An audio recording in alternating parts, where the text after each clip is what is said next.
Hello दोस्तों, कैसे हो आप? आपका बहुत बहुत स्वागत दिशा एकेडमी दादरी चैनल में। आज फिर मैं आपके सामने रात के 8:30 बजे उपस्थित अपनी विविध एक्सप्रेस की क्लास लेकर डेली आपके सामने उपस्थित रहता हूं। और आज भी आपके सामने बहुत अच्छे अच्छे क्वेश्चन, बड़े अच्छे अच्छे कंटेंट आपके सामने आएंगे। तो मेरे प्यारे जो क्लास के साथ लास्ट तक बने रहें और क्लास को अपने सभी दोस्तों में शेयर करें। और सभी स्टूडेंट अपना सारा वर्क छोड़कर क्लास के साथ क्लास को ज्वाइन करें और क्लास को लास्ट तक वॉच करें। एक एक क्वेश्चन आपके लिए बहुत महत्वपूर्ण है और एक ही क्वेश्चन आपकी पूरी साल को बर्बाद कर देगा अगर आप पूरी क्लास को नहीं देखोगे। आप क्लास को बीच में नहीं छोड़ना है, क्लास आपके लिए इंपॉर्टेंट रहेगी। एक एक क्वेश्चन, बहुत इंपॉर्टेंट क्वेश्चन आपके सामने आएगा, तो क्लास को लास्ट तक वॉच करें। चलिए मेरे प्यारे दोस्तों, देखिए आप पहला क्वेश्चन आपके लिए। पहला क्वेश्चन देखिए, आप आराम से क्वेश्चन को पढ़िए, धैर्य से पढ़िए, आप कोई रिलैक्स होकर पढ़िए। आप कहीं कमेंट्स में बहुत बच्चे लिखते भी हैं कि सर यानी कि नोट करने का टाइम नहीं मिलता है। तो सबसे पहले नोट करने से पहले तो मेरा सिर्फ आपसे कहना यह है कि आप क्वेश्चन को 2 बार रीडिंग इसकी कीजिए, 4 ऑप्शन को भी 2-2 बार पढ़िए, उसके बाद आंसर लगाइए, फिर आपको ज्यादा टाइम नहीं लगेगा, ज्यादा टाइम नहीं लगेगा। क्लियर? तो मेरे प्यारे बच्चे देखिए क्वेश्चन क्या है। कर्नाटक के किस स्टेशन पर दुनिया का सबसे बड़ा प्लेटफॉर्म बनाया जा रहा है? कितना बढ़िया क्वेश्चन। पहले क्वेश्चन को 2 बार पढ़ें, यानी कि लिखने की कोशिश कम करें, पहले समझने की कोशिश ज्यादा करें। क्लियर? लिखने में रह जाओगे तो फिर थोड़ी प्रॉब्लम है, अगर थोड़ा समझोगे तो लिखा भी बहुत आसानी से जाएगा। अगर साथ के साथ लिख रहे हो आप और मेरी बात को समझ नहीं पा रहे हो आप, तो आप भूल जाओगे। आप सबसे पहले ये देखिए, आप ये सुनिए कि मैंने बोला क्या है और आपसे पूछा क्या है, उसके बाद लिखोगे आप। कॉपी पेन नहीं चलाओगे, क्वेश्चन को पढ़ोगे आप। देखिए, कर्नाटक के किस स्टेशन पर दुनिया का सबसे बड़ा प्लेटफॉर्म बनाया जा रहा है? कर्नाटक का वो कौन सा स्टेशन? हुबली स्टेशन। कौन सा स्टेशन? हुबली स्टेशन पर, यानी कि सबसे बड़ा प्लेटफॉर्म। अब यहां पर ये जो दुनिया का सबसे बड़ा यानी प्रस्तावित बनाया जा रहा है, लेकिन अब फिलहाल वर्तमान में कौन सा है? अगर वर्तमान में मेरे प्यारे बच्चों आपसे पूछा जाए तो गोरखपुर है। वर्तमान में गोरखपुर प्लेटफॉर्म है और जो आपका 1366 मीटर की लंबाई में है। 1366 मीटर की लंबाई में है। और हुबली जो स्टेशन बनाया जा रहा है ये 1400 मीटर की लंबाई में, 1400 मीटर की लंबाई में बनाया जा रहा है। तो मेरे प्यारे बच्चों इस क्वेश्चन को आप नोट करें, आराम से नोट करें, बिल्कुल शॉर्ट तरीका से, यानी कि इमला टाइप में नोट नहीं करना है, तरीका से नोट करना है। किस तरीका से आप इसको यहां से नोट कर सकते हैं आप। क्लियर? नेक्स्ट, कर्नाटक के किस स्टेशन पर दुनिया का सबसे बड़ा प्लेटफॉर्म बनाया जा रहा है? हुबली स्टेशन। कोई भी आप एग्जाम में, दिल्ली पुलिस के एग्जाम में बैठिए, आप ऑनलाइन पेपर होगा, कहीं पर भी आप बैठिए, किसी भी एग्जाम को आप दीजिए। तो मेरा सिर्फ अनुरोध आपसे ये है कि आपको जब एग्जाम हॉल में आप जाते तो वहां पर आपको घबराना बिल्कुल भी नहीं है, पैनिक नहीं होना है। क्वेश्चन को आराम से पढ़िए, आप रिलैक्स होकर 2 बार उसकी रीडिंग कीजिए, उसके ऑप्शन को अच्छे से देखिए, क्वेश्चन आपका ठीक होने के चांस ज्यादा बढ़ जाते हैं। क्लियर? अगर आप वहां क्वेश्चन को क्वेश्चन आपकी समझ में नहीं आया और आप 4 ऑप्शन की तरफ ज्यादा ध्यान दे रहे हैं आप, तो क्वेश्चन को पहले समझने की कोशिश कीजिए कि क्वेश्चन आपसे पूछ क्या रहा है, क्वेश्चन की लैंग्वेज क्या है। जो मेरा प्यारा बच्चा क्वेश्चन की लैंग्वेज को समझने की कोशिश पहले करेगा कि क्वेश्चन हमसे क्या अपेक्षा कर रहा है, क्या हमसे पूछ रहा है, तो तब आप आंसर की तरफ जाइए कि इसमें आंसर कौन सा आएगा। अब पहले ही क्वेश्चन को उल्टा सीधा पढ़ा, स्पीड से पढ़ा और 4 ऑप्शन पे ध्यान दे रहे हैं आप, तो क्वेश्चन गलत होने के चांस पूरे बन जाते हैं। तो मेरे प्यारे बच्चों नेक्स्ट क्वेश्चन देखिए आप, क्वेश्चन नंबर 2 आपके लिए। देखिए आप क्वेश्चन नंबर 2, देखिए आप क्वेश्चन नंबर 2 आपके देखिए कितना बढ़िया क्वेश्चन आपके सामने है। क्वेश्चन को आराम से पढ़िए आप, कहीं की जल्दी नहीं है आपको। देखिए आप, विश्व खाद्य सुरक्षा दिवस, विश्व खाद्य सुरक्षा दिवस निम्नलिखित में से किस दिन मनाया जाता है? कितना बढ़िया क्वेश्चन आपके सामने आया है। तो मेरे प्यारे बच्चों इस क्वेश्चन का आंसर आप स्पीड के साथ लगाइए। इस क्वेश्चन का आंसर क्या आएगा? बहुत बढ़िया क्वेश्चन आपके लिए, एक एक क्वेश्चन बड़ा इंपॉर्टेंट मैं क्वेश्चन आपके लिए लेकर आ रहा हूं। दिल्ली पुलिस में आपको ये सब चीज डिक्टो वहां दिखाई देंगी, बट आपकी प्रैक्टिस बहुत अच्छी होनी चाहिए। अगर प्रैक्टिस अच्छी है तो आप क्वेश्चन को सही तरीका से ठीक कर सकते हो आप। क्लियर? बिल्कुल भी भेड़ चाल में नहीं रहना है, तरीका से अपने ट्रैक पर रहकर तैयारी करना है। बहुत बच्चे घबरा चुके हैं इस परीक्षा को लेकर, दिल्ली पुलिस की परीक्षा को लेकर, जैसा मुझे लग रहा है बहुत बच्चे घबरा चुके हैं, मेटेरियल को इधर उधर से इकट्ठा कर रहे हैं और बिल्कुल भी पैनिक हुए। इतनी वैकेंसी नहीं है जितने बच्चे इतना ज्यादा हड़बड़ा रहे हैं इस टाइम, बहुत ज्यादा। तो देखिए आप इसका आंसर क्या आएगा। लगाइए आप, बहुत बच्चों ने स्पीड के साथ लगाया है 7 जून। क्या लगाया है? 7 जून। देखिए मेरे प्यारे बच्चों, इसका आंसर आएगा 7 जून। 7 जून लगाइए आप, नोट कीजिए इसको। ठीक है, चलिए आप नेक्स्ट क्वेश्चन मेरे प्यारे बच्चों, देखिए आपके लिए नेक्स्ट क्वेश्चन नंबर 3, कितना बढ़िया क्वेश्चन आपके सामने आ गया है। हाइड्रोग्राफी डे दिवस का आयोजन निम्नलिखित में से किस दिन किया जाता है? कितना बढ़िया क्वेश्चन आपके सामने आया है।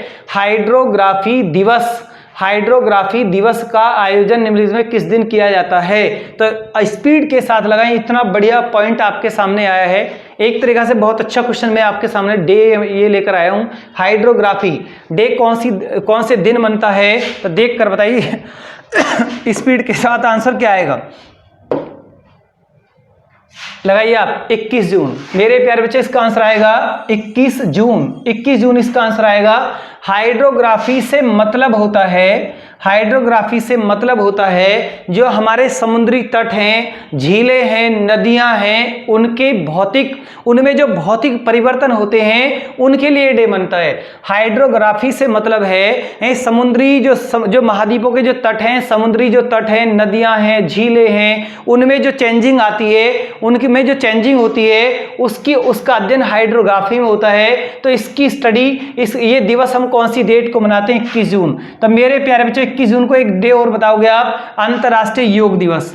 अंतर्राष्ट्रीय योग दिवस भी कौन सी डेट को मनता है? अंतर्राष्ट्रीय योग दिवस कौन सी डेट को मनता है? आपने यानी लगाया 21 जून। अब मैंने आपसे पूछ लिया कौन सी सन से अंतर्राष्ट्रीय योग दिवस मनाया जाता है? तो मेरे प्यारे बच्चों स्पीड के साथ लगाएं, अंतर्राष्ट्रीय योग दिवस मनाने की घोषणा किसके द्वारा है और कौन सी सन में है? तो मेरे प्यारे बच्चों लगाइए आप स्पीड के साथ। यही 2009 से मनाया जा रहा है, सॉरी 2015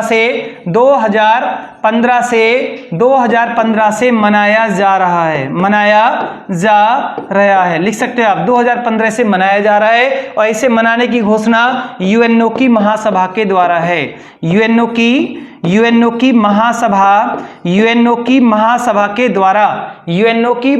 के द्वारा अंतर्राष्ट्रीय योग दिवस मनाने की घोषणा 2015। क्लियर? तो मेरे प्यारे बच्चों आप इसे नोट करें या स्क्रीनशॉट करें। मैंने आपको कई बात पहले बता रखी है। एक तो अपने अंदर विश्वास होना चाहिए।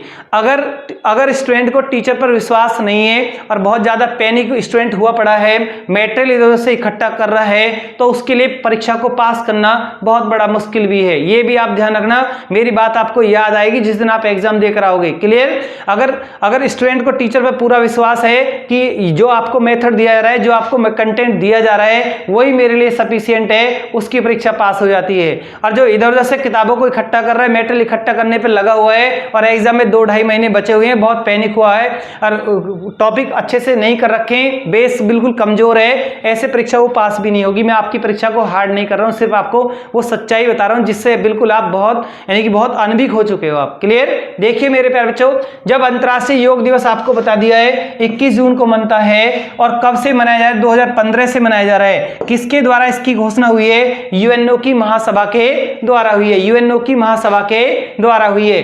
क्लियर? तो सभी स्टूडेंट देखिए आप, चले एक क्वेश्चन और यहां पर मैं आपको बताऊंगा, देखिए अलग से देखिए आप। अंतर्राष्ट्रीय अहिंसा दिवस कौन सी डेट को मनता है? अंतर्राष्ट्रीय अहिंसा दिवस कौन सी डेट को मनता है? तो बहुत मेरे प्यारे बच्चे एकदम लगाएंगे, 2 अक्टूबर लगाए मेरे प्यारे बच्चों ने। अंतर्राष्ट्रीय अहिंसा दिवस 2 अक्टूबर को मनता है। अगर पूछ लूं कौन सी सन से मनाया जा रहा है, तो 2009 से यूएनओ की महासभा के द्वारा इसे मनाने की घोषणा हुई थी। यूएनओ की महासभा के द्वारा इसे मनाने की घोषणा की गई थी। सिर्फ मैंने यहां पर आपको 3 पॉइंट बताए। एक तो बताया कि हाइड्रोग्राफी डे कौन सी डेट को मनता है? 21 जून। एक बताया अंतर्राष्ट्रीय योग दिवस कौन सी डेट को मनता है? 21 जून। एक मैंने आपको बताया अंतर्राष्ट्रीय अहिंसा दिवस कौन सी डेट को मनता है? 2 अक्टूबर। मनाने की घोषणा किसके द्वारा? यूएनओ की महासभा के द्वारा। तो मेरे प्यारे बच्चों आप इसे नोट करें या इसका स्क्रीनशॉट करें, इससे ज्यादा स्लो कुछ नहीं हो सकता। ये एक्सप्रेस क्लास है, इतना आपको मैनेज करना पड़ेगा, तरीका से आपको इतना मैनेज करना पड़ेगा, थोड़ी अपनी स्पीड को भी बढ़ाना पड़ेगा। टाइम एग्जाम में भी टाइम ड्यूरेशन होता है, एक लिमिटेशन होता है टाइम का भी। ऐसा तो क्वेश्चन को आप 15 क्वेश्चन मैथ कहेंगे, आप उन्हें अगर आपको 1 घंटा दिया जाए तो 1 घंटे में तो आप उन सारे नहीं कर दोगे, 30 मिनट में आप सारे कर दोगे, लेकिन आपको टाइम को मैनेज करना होता है। इसमें टाइम की तो वैल्यू है। जो आप परीक्षा एग्जाम देने जाओगे वहां पर वैल्यू सिर्फ टाइम की है। तो अगर आपको टाइम पूरा दिया जाए, 3 घंटा का टाइम दिया जाए 100 क्वेश्चन के लिए, तो आप बिल्कुल कर दोगे, आप बहुत बच्चे कर देंगे। लेकिन टाइम एक लिमिटेशन टाइम भी है, तो इसलिए आपको अपनी स्पीड मैथ के अंदर, रीजनिंग के अंदर, जीएस के अंदर, ये अपनी प्रैक्टिस के द्वारा अपनी स्पीड को आप बढ़ा सकते हो। आप ये प्रैक्टिस क्लास है, ये नोट्स क्लास नहीं है। अगर नोट क्लास के लिए आपको जाना है, कंटेंट पे जाना है, तो मेरे प्यारे बच्चों आपको दिशा की वेबसाइट ज्वाइन करनी पड़ेगी, जहां प्रॉपर टॉपिक चल रहे हैं, वहां से अपना बेस को आप अच्छा कर सकते हो आप, और विविध एक्सप्रेस की क्लास के साथ आप बहुत ही स्पीड के साथ बढ़ सकते हो आप। देखिए आप नेक्स्ट क्वेश्चन मेरे प्यारे बच्चों आपके लिए। नेक्स्ट क्वेश्चन देखिए आप, क्वेश्चन नंबर 4। कितना बढ़िया क्वेश्चन आपके सामने।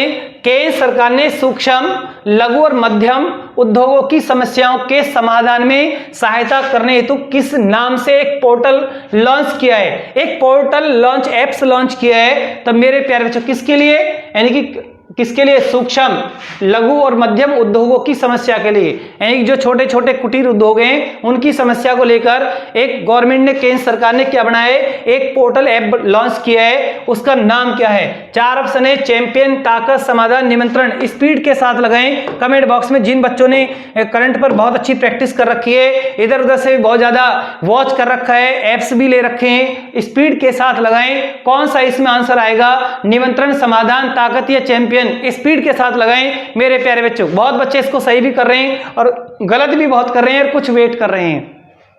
लगाइए आप।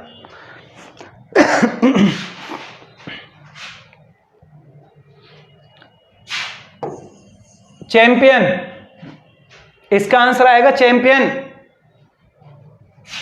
नेक्स्ट देखिए आप मेरे प्यारे बच्चों, देखिए आप, बहुत बढ़िया क्वेश्चन है आपके सामने। ऐसे ही आपकी प्रैक्टिस होगी विद एक्सप्रेस की क्लास में। डिक्टो क्वेश्चन वहां आपको रखा मिलेगा, आपके सिर में बिल्कुल भी दर्द नहीं होगा। देखिए आप, रेटिंग एजेंसी के अनुसार, रेटिंग एजेंसी जो सर्वे करती है, ये कुछ नहीं है, रेटिंग एजेंसी की जो सर्वे करती है, रेटिंग एजेंसी के अनुसार वित्त वर्ष 2021-22 में भारत की जीडीपी ग्रोथ रहने का अनुमान लगाया है।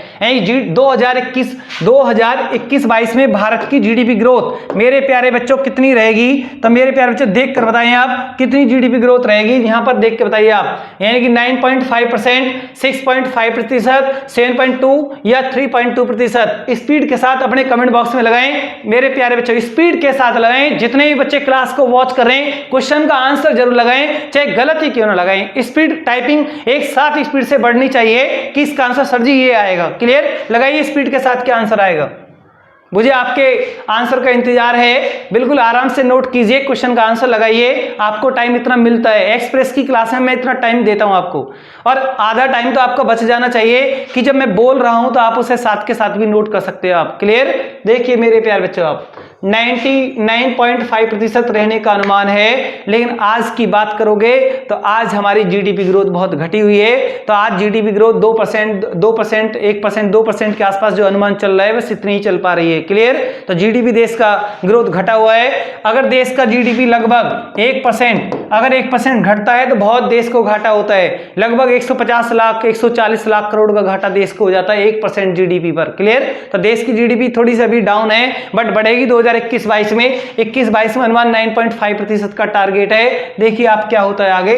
क्लियर? जीडीपी मींस क्या होता है? Gross domestic product. Gross domestic product. कोई भी सब्जेक्ट आपका कमजोर नहीं रहेगा अगर आप मेरे साथ, मेरी क्लास के साथ जुटे हुए आप। अगर आपको प्रॉपर टॉपिक, मैं फिर बार बार आपसे बोलता हूं, यूट्यूब पर प्रॉपर टॉपिक नहीं हो पाएगा, सिर्फ एक्सप्रेस की क्लास में ये पॉइंट हो पाएगा। जिन बच्चों को अपना बेस अच्छा करना है, दिल्ली पुलिस की परीक्षा पास करनी है, उसे दिशा के वेबसाइट ज्वाइन करनी पड़ेगी। वहां पर आपको 1 महीने के अंदर सारे ही कंटेंट, सब सारे टॉपिक बेसिकल मिल जाएंगे।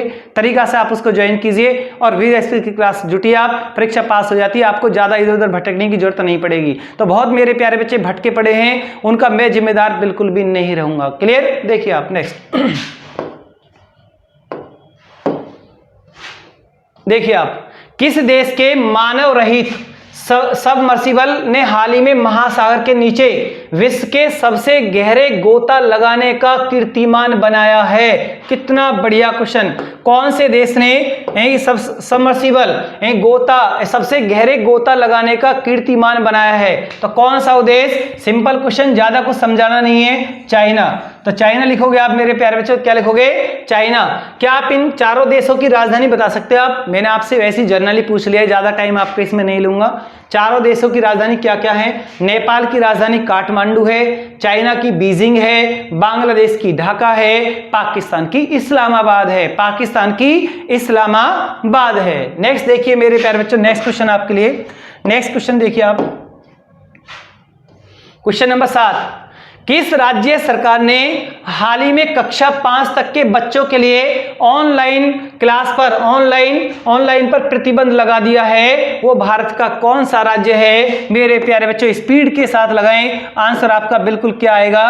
कहीं से बाहर से, मैंने आपसे बार बार पहले भी बोला है, कहीं से बाहर से कहीं कोई क्वेश्चन नहीं है, सब कुछ फिक्स है। बार बार वही क्वेश्चन आपसे पूछे जाते हैं, बस आप ट्रैक पे रहिए, प्रैक्टिस करिए, आप तैयारी कीजिए। आप जो बच्चे बिल्कुल बहुत ज्यादा तैयारी नहीं कर पा रहे हैं, टाइम नहीं दे पा रहे हैं, उनको प्रॉब्लम हो जाती है, नहीं डरता भी वही बच्चा है जो बिल्कुल अच्छे तरीके से बेस को नहीं पकड़ पाता है। एक बुक उधर से उठा लिए, एक बुक उधर से उठा लिए और टेबल पे 10-10, 20-20 बुक रख रखी है, पढ़ी कोई सी भी नहीं आज तक। क्लियर? तो वहां प्रॉब्लम ज्यादा होती है, उस बच्चे को कोई भी बहका सकता है, ये निश्चित है। क्लियर? जिस बच्चे ने अपने ट्रैक पर रहकर एक बुक को 10-10 बार पढ़ रखा है, एक एक कंटेंट को बहुत अच्छे तरीके से पढ़ रखा है, उसका कोई भी एग्जाम, कोई भी पूरे भारतवर्ष के अंदर उसका कोई भी एग्जाम फेल नहीं होगा। देखिए आप, इसका आंसर क्या आएगा?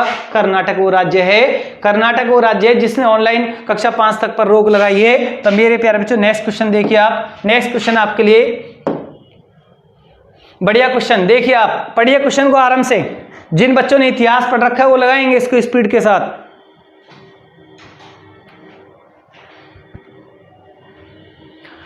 लगाइए आप, स्थायी भूमि बंदोबस्त के अधीन जमा किए गए भू राजस्व में जमींदारों का अंश था। तो मेरे प्यारे बच्चों इसमें कौन सा ऑप्शन लगा रहे हो आप? बहुत बच्चे इसमें ऑप्शन सही भी लगा रहे हैं और गलत भी लगा रहे हैं। क्लियर? कोई बात नहीं, आप लगाइए मेरे प्यारे बच्चों। इसमें आएगा आपका 1/6, 1/6 इसमें आएगा, 1/6 इसमें आंसर आएगा। अगर मैं यहां पर क्वेश्चन पूछ लूं आपसे, स्थायी भूमि बंदोबस्त की स्थापना कौन सी सन में है? बहुत मेरे प्यारे बच्चे स्पीड, टाइपिंग की स्पीड बढ़ाइए आप इस क्वेश्चन पर। अगर आपने अपनी टाइपिंग को रोके नहीं, अगर ऐसा क्वेश्चन मैंने आपसे यहां पूछ लिया कि स्थायी भूमि बंदोबस्त की जो स्थापना है कौन सी सन में है, तो मेरे प्यारे बच्चों आप क्या लगाओगे? 1793। बहुत बच्चों ने आंसर बिल्कुल सही लगा दिया है। और इसके जनक कौन है? स्थायी भूमि बंदोबस्त के भारत में जनक कौन कहलाए हैं? Lord Cornwallis. कितना बढ़िया क्वेश्चन है आपके लिए, लॉर्ड कॉर्नवालिस। अगर स्थायी भूमि बंदोबस्त के बारे में आपको सब कुछ पूरा कंटेंट पढ़ना है तो उसके लिए विविध एक्सप्रेस की क्लास में पूरा नहीं हो सकता, उसके लिए आपको टॉपिक पढ़ना पड़ेगा। ये बात मैं बार बार आपसे बोलता हूं, पूरे टॉपिक को आप अच्छे से पढ़ोगे तो पूरे कॉन्फिडेंस के साथ इसका कोई भी क्वेश्चन आपका गलत नहीं हो। चलो ये तो क्वेश्चन अब आ गया, 1/6 पर आप अटक गए हो आप, इसलिए मैंने क्वेश्चन रखा। और जब आप प्रॉपर क्लास पे जाओगे तो उस टॉपिक को पूरे अच्छे तरीके से आपको समझाया जाता है, आपको लिखवाया जाता है, वहां फिर आप 10, 20, 30 बार आप प्रैक्टिस करते हो आप, तो आपका वो पोर्शन कमजोर नहीं रहता है और आपकी परीक्षाएं पास हो जाती हैं। क्लियर? देखिए आप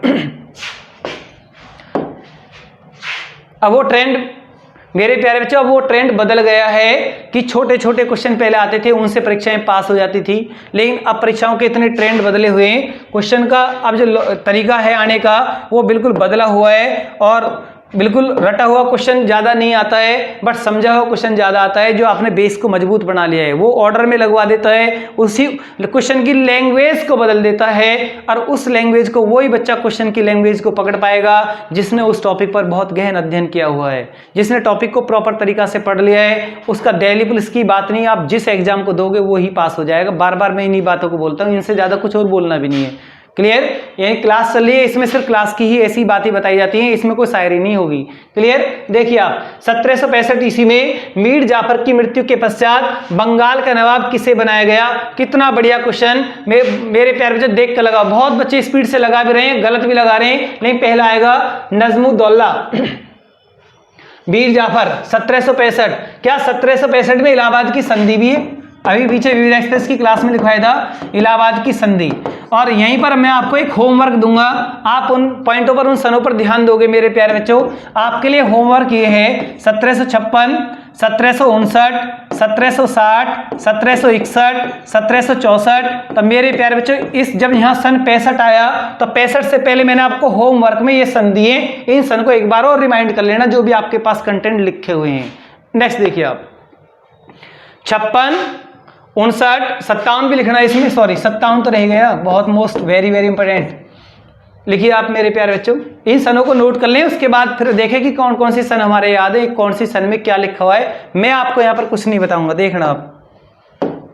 नेक्स्ट देखिए आप क्वेश्चन नंबर नेक्स्ट, बहुत बढ़िया क्वेश्चन आपके सामने आया है मेरे प्यारे बच्चों। देखिए आप, यानी जो बच्चे दिल्ली पुलिस के ऐप जिन्होंने ज्वाइन कर लिया है, जो बच्चे दिल्ली पुलिस के ऐप पर पढ़ रहे हैं, उनके लिए मध्यकालीन भारत पूरा, दिल्ली सल्तनत और मध्यकालीन भारत उनका कंप्लीट हो चुका है। अब उनको इस क्वेश्चन को बताने में परहेज नहीं होना चाहिए। लिखिए आप, फिरोज तुगलक ने किसकी स्मृति में जौनपुर शहर की नींव रखी? तो मेरे प्यारे बच्चों आपका आंसर क्या आएगा? स्पीड के साथ लगाइए, आंसर क्या आएगा? इस क्वेश्चन का आंसर तो आप सभी लगा सकते हो, आप स्पीड के साथ टाइपिंग स्पीड बढ़ाएं कि इसका आंसर सर जी ये आएगा। 1 2 मत लिखो आप, इसका नाम मत लिखो, नंबर तो लिख सकते हैं आप, कौन सा नंबर आएगा? 1 आएगा, 2 आएगा, 3 आएगा, 4 आएगा। तो मेरे प्यारे बच्चों मोहम्मद बिन तुगलक आएगा, मोहम्मद बिन तुगलक। फिरोज शाह तुगलक ने किसकी स्मृति में जौनपुर शहर की स्थापना की? अब ये वही मोहम्मद बिन तुगलक है जिसका बचपन का नाम जौना खां है। क्या नाम है? जौना खां। ये वही जौना खां है जो सबसे ज्यादा पढ़ा लिखा सुल्तान, सबसे अरबी फारसी का महान विद्वान, पागल सुल्तान, जनता के खूनों का प्यासा, बरनी के अनुसार सुल्तान की 5 योजनाएं असफल रही। दिल्ली से राजधानी कहां लेकर गया? दौलताबाद। दोआब में गंगा यमुना के दोआब में टैक्स बढ़ाया, सांकेतिक मुद्रा का प्रचलन किया, खुरासान पर अटैक किया, खुरासान पर अटैक करने का प्लान बनाया, कराची पर अटैक किया। क्लियर? 5 योजनाएं इस सुल्तान की क्या हुई मेरे प्यारे बच्चों?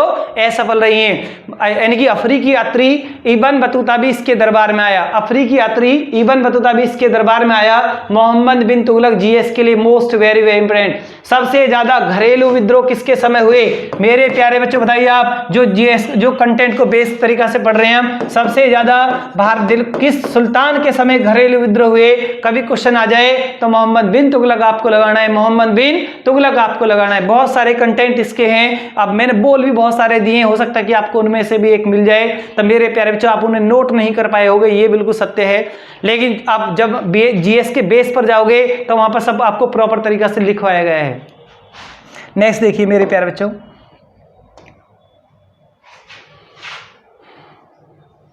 महाबलीपुरम में सप्तरथ मंदिरों का निर्माण किसने करवाया? कितना बढ़िया क्वेश्चन। कौन सा वंश यहां पर आएगा? महाबलीपुरम में सप्तरथ मंदिरों का निर्माण किसने कराया? अब इसमें किस किस के रथ मंदिर थे? 7 रथ मंदिर थे, तो 5 तो पांडव ही हो गए, 5 तो पांडव ही हो गए। द्रौपदी, क्लियर? द्रौपदी रथ भी है, द्रौपदी रथ भी। महाबलीपुरम में सप्तरथ मंदिरों का निर्माण किसने करवाया? तो मेरे प्यारे बच्चों पल्लव वंश के शासकों ने करवाया। पल्लव वंश के शासकों का संस्थापक कौन है? इस पल्लव वंश के शासकों का संस्थापक कौन है? सिंह विष्णु है, सिंह विष्णु है। तो आप मेरे प्यारे बच्चों लिख सकते हैं आप, पल्लव वंश का फाउंडर कौन है? सिंह विष्णु है। क्लियर? तो मेरे प्यारे बच्चों लिखिए आप, पल्लव वंश का फाउंडर कौन है? सिंह विष्णु है। आगे देखिए आप नेक्स्ट क्वेश्चन, इनकी राजधानी कांचीपुरम। कहां पर थी? कांचीपुरम। बढ़िया क्वेश्चन आपके लिए। जब भारत आजाद हुआ, देखिए आप कितना बढ़िया क्वेश्चन, क्वेश्चन को आराम से पढ़ो। पहले आप क्वेश्चन को 2 बार पढ़िए, आप कॉपी पेन मत चलाइए प्लीज, कॉपी पेन मत चलाइए, पहले सिर्फ क्वेश्चन को आप 2 बार पढ़िए, अपने माइंड को थोड़ा डेवलप कीजिए आप। जब भारत स्वतंत्र हुआ तो उस समय इंग्लैंड का प्रधानमंत्री कौन था? जब भारत आजाद हुआ तो उस समय इंग्लैंड का प्रधानमंत्री कौन था? तो मेरे प्यारे बच्चों 4 ऑप्शन है, Lord Mountbatten, Winston Churchill, Clement Attlee, Lord Irwin. हालांकि मैं इन चारों के बारे में आपको बहुत कुछ बता सकता हूं, लेकिन विविध एक्सप्रेस की क्लास है, मुझे भी उतना ही इसमें टाइम मिलता है, सिर्फ उतना ही कंटेंट मैं आपको बता के चल सकता हूं। क्लियर? तो 4 ऑप्शन मेरे प्यारे बच्चों ने स्पीड के साथ क्वेश्चन का आंसर लगा रहे हैं, और कितना बढ़िया क्वेश्चन का आंसर लगा रहे हैं, मुझे बहुत खुशी हो रही है, रियली में बहुत खुशी हो रही है। मेरे प्यारे बच्चों ने बिल्कुल सही लगा दिया है, क्लीमेंट एटली। कौन था? क्लीमेंट एटली। मेरे प्यारे बच्चों लगाइए आप, क्लीमेंट क्लीमेंट एटली। क्लास को पढ़ो तो नर्वस होकर नहीं पढ़ें, क्लास को पढ़े तो पूरे जोश के साथ, पूरे जुनून के साथ क्लास को पढ़ें। तो लिखिए क्लीमेंट एटली।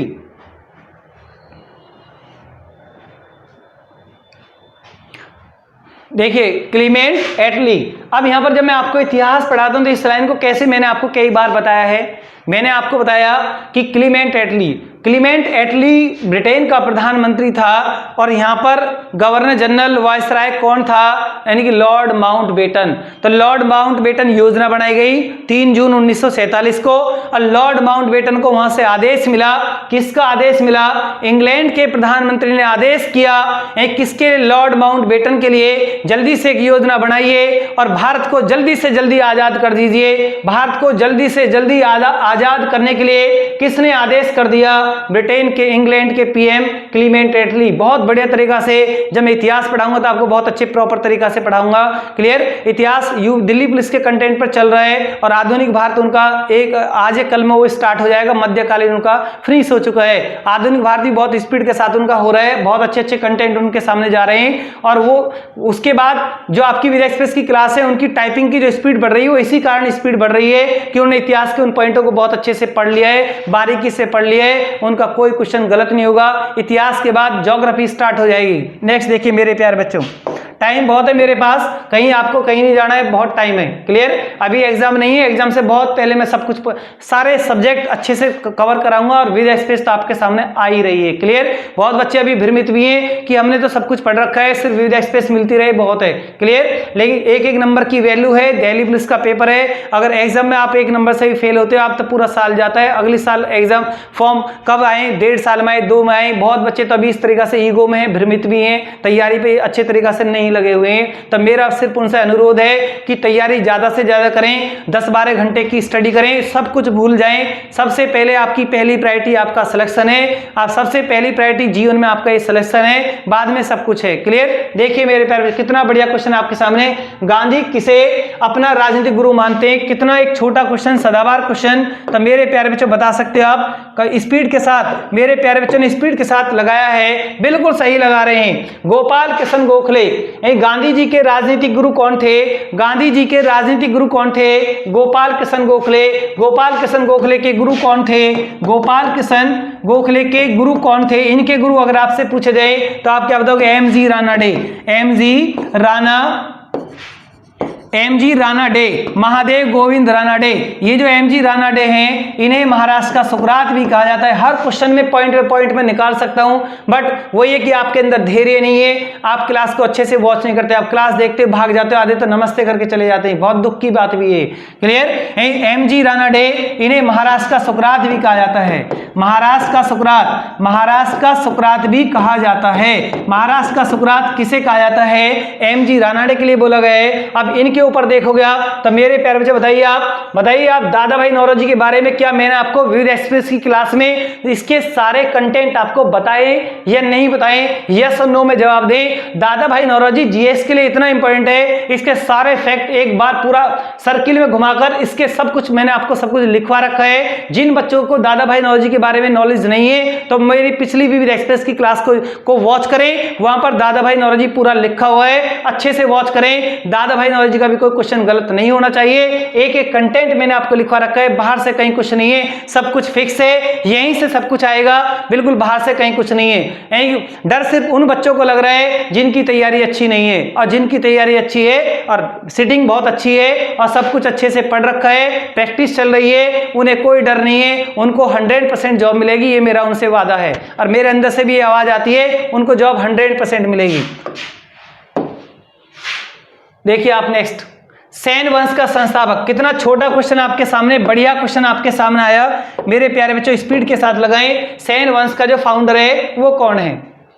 देखिए आप, सेन वंश का फाउंडर, मेरे प्यारे बच्चों ने बहुत क्वेश्चन का आंसर बिल्कुल बहुत बढ़िया बताया है और बहुत खुशी हो रही है आपकी टाइपिंग देखकर, जो आपने आंसर लगा रहे हैं स्पीड के साथ। तो मेरे प्यारे बच्चों सामंत सेन, सेन वंश का संस्थापक पूछा गया, सामंत सेन। अब ये जो सेन वंश के राजा हैं ये कहां पर बिलोंग करते थे? बंगाल। ये बंगाल से बिलोंग करते थे। बंगाल में सेन वंश और पाल वंश, प्लीज मेरे प्यारे बच्चे देखिए आप, ये एक्सपीरियंस बोलता है और कुछ नहीं बोलता है, ये एक्सपीरियंस बोलता है, ये सिर्फ कुछ भी नहीं बोलता है, सिर्फ मेरा एक्सपीरियंस है। मैं आपको सेन वंश बंगाल बता रहा हूं और पाल वंश बंगाल बता रहा हूं।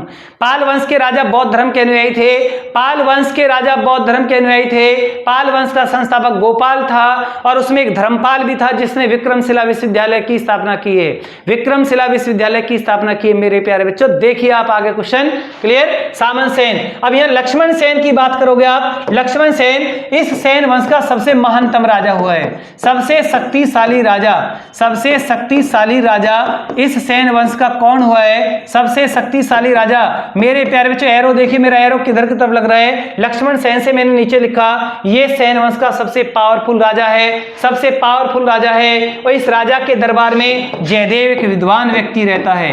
जयदेव किसके दरबार में है, लक्ष्मण सेन के दरबार में है। जयदेव ने कौन सी रचना लिखी है, गीत गोविंद की रचना लिखी है। गीत गोविंद के राइटर कौन है, जयदेव है। जयदेव किसके दरबार में रहते हैं, लक्ष्मण सेन के दरबार में रहते हैं। एक भी क्वेश्चन आपका गलत नहीं होगा, चाहे वो इतिहास है, ये ज्योग्राफी है, साइंस है। अगर आप मेरे साथ क्लास के साथ बने रहे हो, अगर आप क्लास के साथ क्लास को बराबर वॉच कर रहे हो आप, तो इसमें मेरा भी हौसला बढ़ता है और मैं अच्छे अच्छे कंटेंट पूरे जुनून के साथ आपके सामने आता हूं, इसीलिए आता हूं। क्लियर। देखिए आप मेरे प्यारे बच्चे, देखिए आप, देखिए आप, बुद्ध चरित का लेखक कौन है, बुद्ध चरित जो एक रचना है ये किसने लिखी है, स्पीड के साथ लगाएं, बिल्कुल स्पीड के साथ लगाएं। बुद्ध चरित के राइटर कौन है, स्पीड के साथ लगाएं मेरे प्यारे बच्चे। बुद्ध चरित किसने लिखा है, असघोष ने लिखा है। ये असघोष किसके दरबार में है, ये कनिष्क के समकालीन है, कनिष्क के समकालीन है। आप कुछ भी बोलोगे, किसी का भी इतिहास में किसी का भी नाम लिखोगे, मैं उसकी पूरी शाखा उसके वहां सामने पूरा बोर्ड को उसके लिए छाप सकता हूं, लेकिन क्लास उतने ही क्वेश्चन आपको कराने होते हैं जितना मुझे टाइम मिलता है। कनिष्क, अब कनिष्क क्या है, कनिष्क कौन से वंश के राजा हैं, कुषाण वंश के राजा हैं, कुषाण वंश के राजा हैं। और कनिष्क के समकालीन कौन रहे हैं, असघोष। कनिष्क के समकालीन तो आपका चरक भी है, नागार्जुन भी है, पार्श्व भी है और आपका वसुमित्र भी है। असघोष चौथी बौद्ध संगति का क्या था, असघोष चौथी बौद्ध संगति का उपाध्यक्ष भी रहा है, चौथी बौद्ध संगति का उपाध्यक्ष भी रहा है। तो मेरे प्यारे बच्चों नोट करें आप, बहुत बढ़िया कंटेंट मैंने आपको दिए।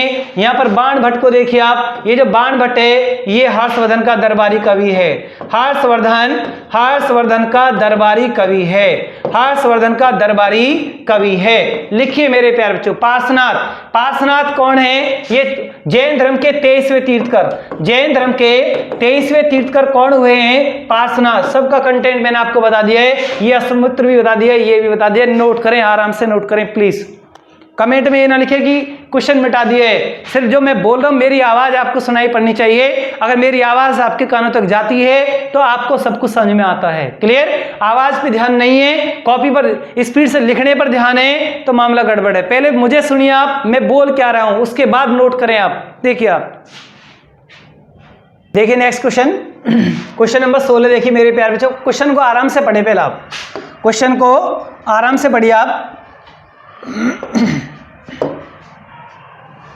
क्वेश्चन को आराम से पढ़िए आप। क्वेश्चन लिखा हो क्या है, कितना सदाबहार क्वेश्चन आपके सामने आया। जलियांवाला बाग हत्याकांड किस वर्ष हुआ, आपसे पूछा जा रहा है। बहुत मेरे प्यारे बच्चे इस क्वेश्चन का बिल्कुल आंसर लगाएंगे और 99% बच्चे क्वेश्चन का आंसर लगाएंगे और स्पीड के साथ लगाएं इसका आंसर। ऐसे क्वेश्चन को गलत करके कोई नहीं आएगा। क्लियर। देखिए आप, बहुत मेरे 1919 बिल्कुल सही है, 1919। और डेट पूछे तो 13 अप्रैल 1919, 13 अप्रैल 1919 यानी कौन सा दिन था, बैसाखी का दिन था।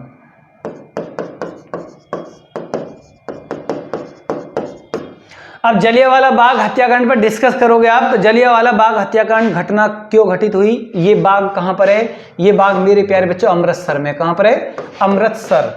इसे ही अमृतसर की घटना भी कहते हैं। अमृतसर घटना कह के पूछ रहे तब भी आपको ये बताना है कौन से एक एक्ट का, कौन से कानून का ऐसा विरोध हुआ जिसके कारण ये घटना घटित हो गई। Rowlatt act. रॉलेट एक्ट एक ऐसा कानून आया, एक ऐसा कानून आया जिसमें यानी कि अंधा कानून, बिना वकील बिना बिना अपील बिना दलील का कानून था। शक के दायरे पर सीधे जेल भेज देना, गिरफ्तार कर लेना, ये ऐसा कानून आया तो उसका विरोध हुआ। तो अमृतसर के अंदर जलियांवाला बाग हत्याकांड में जलियांवाला बाग में एक शांति सभा का आयोजन किया, जिस सभा का नेतृत्व गांधी जी कर रहे थे, और वहीं पर अंग्रेज अधिकारी जनरल ओ डायर ने गोलियां चलवाई और घटना जलियांवाला बाग हत्याकांड कहलाई। क्लियर? तो वो अंग्रेज अधिकारी कौन था जिसने यानी गोलियां चलवाई? General O Dyer. यूपी दरोगा में भी ये क्वेश्चन आया था, General O Dyer previous set में देख सकते हो आप मेरे प्यारे बच्चों। अभी जैसे और भी सन लिखी हुई है 1920, 1917, 1916, क्या इनके बारे में भी कुछ जानते हो आप? 1920 में जो भी कुछ भी आपके याद आए तो आप बोल सकते हो, डिटेल अभी इनके बारे में नहीं होगी। असहयोग आंदोलन आपसे पूछ लिया जाए तो मेरे प्यारे बच्चों कौन सी सन लगाओगे? असहयोग 1920 लगाओगे आप। 1920 असहयोग आंदोलन। 1917 में चंपारण सत्याग्रह है। चंपारण सत्याग्रह कौन सी सन में है? 1917 में है। 1917 में ही कलकत्ता अधिवेशन है। कलकत्ता अधिवेशन। बहुत मेरे प्यारे बच्चे स्पीड के साथ टाइपिंग कर रहे हैं और क्योंकि उनको इन सनों के बारे में पता है। और यहाँ पर प्रथम महिला अध्यक्ष कौन बनी? प्रथम महिला अध्यक्ष बनने का गौरव किसको प्राप्त हुआ? Annie Besant. एनी बेसेंट को प्राप्त हुआ। एनी बेसेंट को प्राप्त हुआ।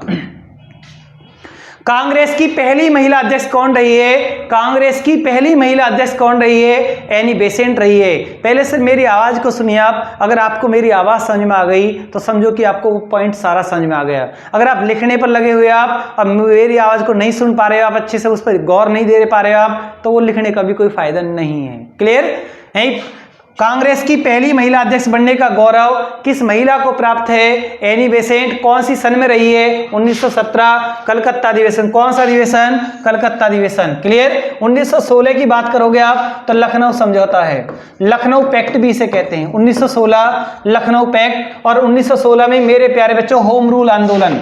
होम रूल आंदोलन। होम रूल आंदोलन किसने चलाया? तिलक व एनी बेसेंट के द्वारा। बाल गंगाधर तिलक व एनी बेसेंट के द्वारा। बाल गंगाधर तिलक व एनी बेसेंट के द्वारा।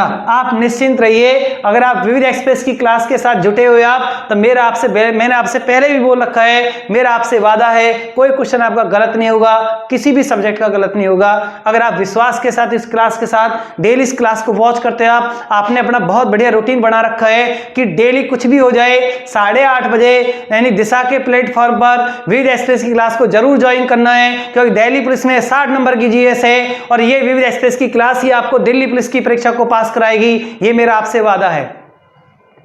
नेक्स्ट लिखिए आप। चलो नोट करो पहले आराम से, बहुत फिर कमेंट करोगे आप कि ये पॉइंट समझ में आया, ये क्या लिख दिया, ये जल्दी आपने मिटा दिया। क्लियर? तो आप ऐसे छोटे छोटे पॉइंटों पर करते हो आप। देखिए मेरे प्यारे बच्चों, नेक्स्ट भारत का पहला अफगान शासक कौन था? तो जिन बच्चों ने इतिहास को पढ़ लिया है दिल्ली पुलिस के ऐप्स पर, वो मेरे प्यारे बच्चे ऐसे क्वेश्चन को गलत ना करें, स्पीड के साथ टाइपिंग करें, स्पीड के साथ टाइपिंग करें। पहला अफगान शासक कौन था? भारत का पहला अफगान शासक कौन था मेरे प्यारे बच्चे? जिसने दिल्ली की गद्दी पर कब्जा किया, उसका नाम क्या था? बहलोल लोधी। बहलोल लोधी। बहलोल लोधी था। मैंने आपको आंसर लगा दिया है, सर्किल कर दिया है। और इनके बारे में भी आप लिख सकते हो आप, ये शेरशाह सूरी है, ये सेकंड नंबर का अफगान है, ये सेकंड नंबर का अफगान है जिसने दिल्ली की गद्दी पर कब्जा किया है, जिसने दिल्ली की गद्दी पर कब्जा, या दिल्ली की सत्ता इसके हाथों में आई है, दिल्ली की गद्दी पर कब्जा। फर्स्ट अफगान पूछे तो बहलोल लोधी, सेकंड अफगान पूछे तो आपका आएगा शेरशाह सूरी। शेरशाह सूरी का नाम फरीद खां। जिन बच्चों ने मध्यकालीन भारत पढ़ लिया है, दिल्ली पुलिस के एस पर ज्वाइन कर रखा है, उनका ऐसा कोई भी यहां से क्वेश्चन गलत नहीं होना चाहिए। मैं कुछ भी लिखूं आपका आंसर बिल्कुल आना चाहिए। सिकंदर लोधी अपने लोधी वंश का महानतम सुल्तान हुआ है और इसी ने आगरा नगर को बसाया है, आगरा को राजधानी भी इसी ने बनाया है और इसका पैमाना गजे सिकंदरी रहा है। और ये वो सुल्तान है जिसने हिंदुओं पर पुनः जजिया कर लगाया। हिंदुओं पर पुनः जजिया किस सुल्तान ने लगाया? सिकंदर लोधी ने लगाया। सिकंदर लोधी, ये वो सिकंदर लोधी है जो बंगाल के सुल्तान अलाउद्दीन हुसैन शाह से इसकी मित्रता थी। ये वो सिकंदर लोधी है जो दाढ़ी नहीं रखता था, अपनी सुंदरता को बनाए रखने के लिए डेली शेविंग करता था? कौन सा सुल्तान? सिकंदर लोधी। तो मेरे प्यारे बच्चों, इब्राहिम लोधी इतिहास के पन्नों पर लिख चुका है। इब्राहिम लोधी पानीपत के फर्स्ट युद्ध में मारा गया।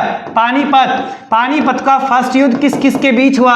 अपने कमेंट बॉक्स में भी लगा सकते हैं आप, कॉपी पर भी लिख सकते हैं आप। पानीपत का फर्स्ट युद्ध 1526 बाबर व इब्राहिम लोधी के बीच, युद्ध स्थल पर मरने वाला पहला सुल्तान इब्राहिम लोधी और दिल्ली सल्तनत का भी अंतिम सुल्तान इब्राहिम लोधी, लोधी वंश का अंतिम सुल्तान इब्राहिम लोधी। बहुत बड़े बड़े क्वेश्चन इसके लिए बनते हैं। क्यों? क्योंकि यहां से पूरा वंश ही बदलता है, दिल्ली सल्तनत का अंत हो जाता है और मुगल एम्पायर का दिल्ली की गद्दी पर कब्जा हो जाता है। तो पहला मुगल संस्थापक भारत पर कौन है? बाबर। तो बाबर दिल्ली की गद्दी पर कौन सी सन में बैठ गया? 1526 में बैठ गया। तो 1526 आपके लिए इतना इंपॉर्टेंट है, वहां पूरा यू टर्न, पूरा वंश का यू टर्न ही हो गया, दिल्ली सल्तनत के सुल्तानों का अंत हो गया और बादशाहों का राज आ गया। तब मेरे प्यारे बच्चों, जब मैंने आपको इतिहास पढ़ाया तो ऑफलाइन क्लास में या दिल्ली पुलिस के ऐप पर जो मैंने आपको इतिहास पढ़ाया, बिल्कुल अच्छे तरीके से पढ़ाया। आपका कोई क्वेश्चन एग्जाम में गलत नहीं होगा।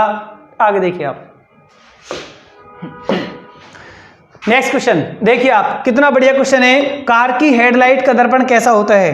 कार की हेडलाइट का दर्पण इनमें से कौन सा होता है? अभी पीछे वीर एक्सप्रेस की क्लास में मैंने आपसे पहले पूछ लिया है। परवलयकार। कार की हेडलाइट का दर्पण कैसा होता है? परवलयकार बोलते हैं, अवतल लेंस के लिए बोलते हैं। अवतल, क्लियर? किसके लिए बोलते हैं? अवतल के लिए बोलते हैं। कार की साइड का दर्पण कैसा होता है?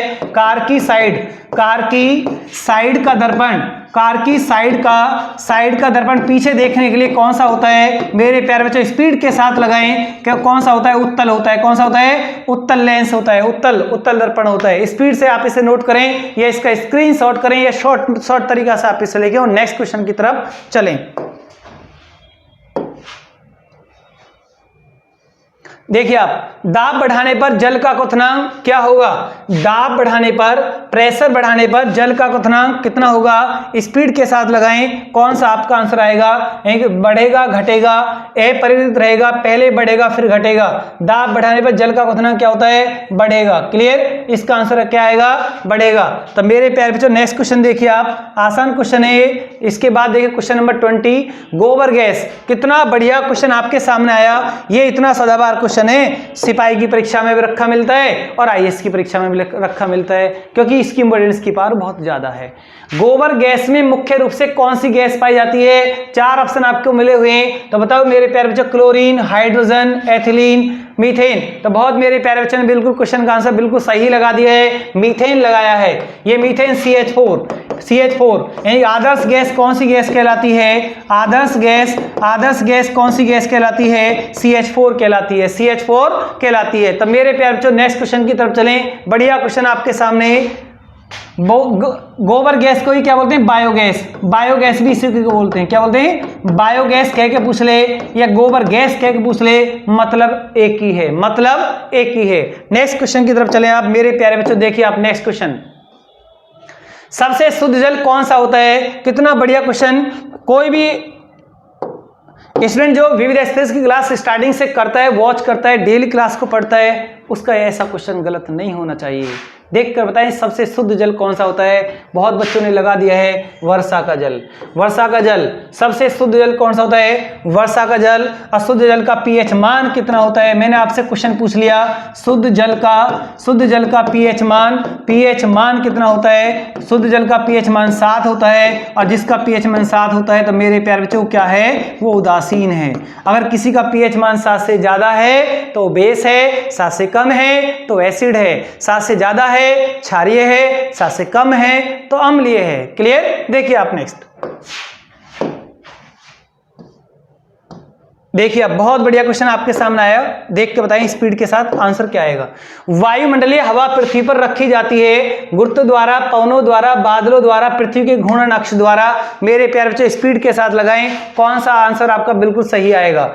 वायुमंडलीय हवा पृथ्वी पर रखी जाती है पृथ्वी के घूर्णन द्वारा या गुरुत्व द्वारा, कौन सा आंसर आएगा? गुरुत्व द्वारा। क्लियर? मेरे प्यारे बच्चों नेक्स्ट क्वेश्चन देखिए आप, बहुत बढ़िया क्वेश्चन ये भी आपके लिए। और नेक्स्ट क्वेश्चन देखिए आप, स्पीड के साथ। निम्नलिखित में से कौन सा किस पशु का चित्र अधिकांश सिंधु मोहरों पर सिंधु पाया जाता है, यानी सिंधु पाया जाता है। कौन सा पशु का चित्र अधिकांश सिंधु मोहर पर पाया जाता है। मेरे प्यारे बच्चों देखिए आप,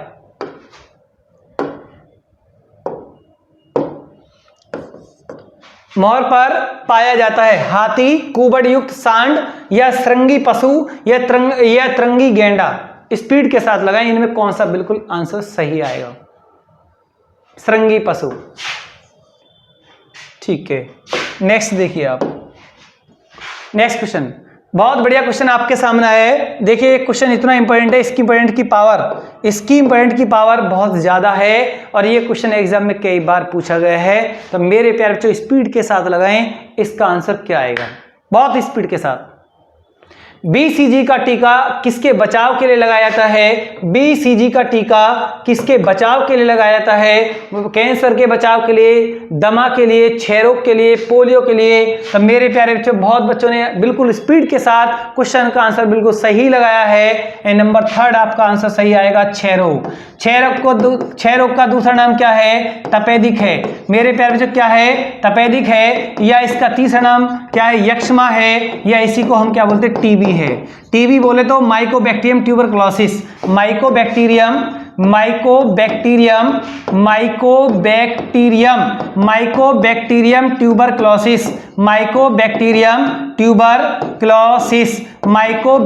ट्यूबरक्लोसिस। क्लास को लास्ट तक वॉच करें, क्लियर, क्लास को लास्ट तक वॉच करें। बढ़िया बढ़िया क्वेश्चन। ये जो दमा रोग है, दमा अस्थमा रोग होता है। कौन सा रोग होता है, इसे ही हम अस्थमा कहते हैं। और ये किसके, फंजाई फंगस के द्वारा होता है। और दमा से हमारा गला यानी श्वास